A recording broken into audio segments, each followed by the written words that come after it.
Welcome back दोस्तों, हमारे इस चैनल में आपका स्वागत है। दोस्तों, गीता महात्म्य का 7वें अध्याय आज आपको बताने वाला हूँ। भगवान शिव कहते हैं, हे पार्वती, अब मैं 7वें अध्याय का महात्म्य बतलाता हूँ, जिसे सुनकर कानों में अमृत भर जाता है। पाटलिपुत्र नामक एक दुर्गम नगर है, जिसका द्वार बहुत ही ऊंचा है। उस नगर में शंकुकर नामक एक ब्राह्मण रहता था। उसने वैश्यवृत्ति का आश्रय लेकर बहुत धन कमाया, किंतु न तो कभी पितरों का तर्पण करता था और न ही देवताओं का पूजन करता था। वह धन के लालच से धनी लोगों को ही भोज दिया करता था। एक दिन अर्थात एक समय की बात है, उस ब्राह्मण ने अपना चौथा विवाह करने के लिए पुत्रों और बंधुओं के साथ यात्रा की। मार्ग में आधी रात के समय जब वह सो रहा था, तब एक सर्प ने कहीं से आकर उसकी बाह में काट लिया। उसके काटते ही ऐसी अवस्था हो गई कि मणि, मंत्र, औषधि आदि से भी उसके शरीर की रक्षा न हो सकी। तत्पश्चात कुछ ही क्षणों में उसके प्राण पखेरु उड़ गए और वह प्रेत बना। फिर बहुत समय बाद वह प्रेत सर्प योनि में उत्पन्न हुआ। उसका मन धन की वासना में बंधा था। उसने पूर्व वृत्तांत को स्मरण करके सोचा, मैंने घर के बाहर करोड़ों की संख्या में अपना जो धन गाड़ रखा है, उससे इन पुत्रों को वंचित करके स्वयं ही उसकी रक्षा करूंगा। सांप की योनि से पीड़ित होकर पिता ने एक दिन स्वप्न में अपने पुत्रों के समक्ष आकर अपना मनोभाव बताया। तब उसके पुत्रों ने सवेरे उठकर बड़े विस्मय के साथ एक दूसरे से स्वप्न की बातें कही। उनमें से मझला पुत्र कुदाल हाथ में लिए घर से निकला और वहां अर्थात जहाँ पे वह गड़ा हुआ था, जहाँ उसके पिता सर्प योनि धारण करके रहते थे, उस स्थान पर गया।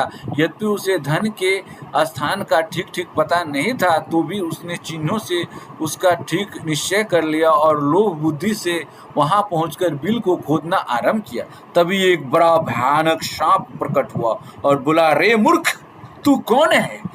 किस लिए आया है? यह बिल क्यों खोद रहा है? किसने तुझे भेजा है? पुत्र बोला, मैं आपका पुत्र हूँ, मेरा नाम शिव है। मैं रात्रि में देखे हुए स्वप्न से विस्मित होकर यहाँ का धन लेने के लिए आया हूँ। पिता बोला, यदि तू मेरा पुत्र है तो मुझे शीघ्र ही बंधन से मुक्त कर।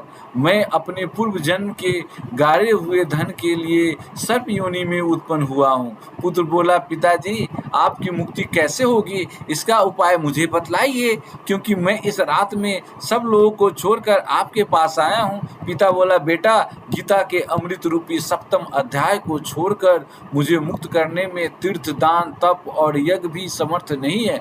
केवल गीता का 7वां अध्याय ही प्राणियों के जरा, मृत्यु आदि दुखों को दूर करने वाला है। पुत्र, मेरे श्राद्ध के दिन गीता का 7वां अध्याय का पाठ करने वाले ब्राह्मण को श्रद्धा पूर्वक भोजन कराओ। इससे निस्संदेह मेरी मुक्ति हो जाएगी। वत्स, अपनी शक्ति के अनुसार पूर्ण श्रद्धा के साथ वेद विद्या में प्रवीण अन्य ब्राह्मणों को भी भोजन कराना।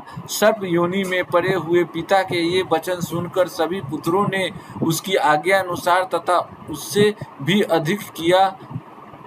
तब शंकुकर्ण ने अपने सर्प शरीर को त्याग कर दिव्य देह धारण किया और सारा धन पुत्रों के अधीन कर दिया।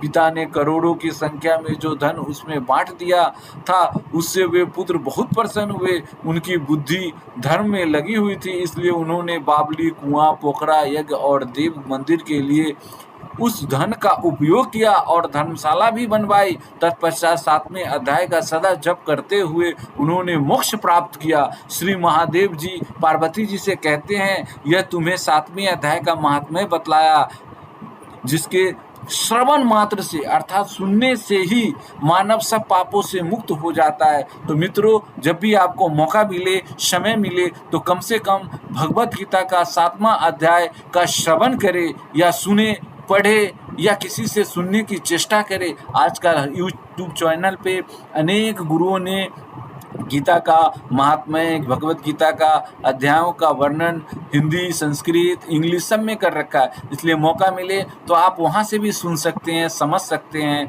तो बोलिए जोर से, हरिओम तत्सत, हरिओम।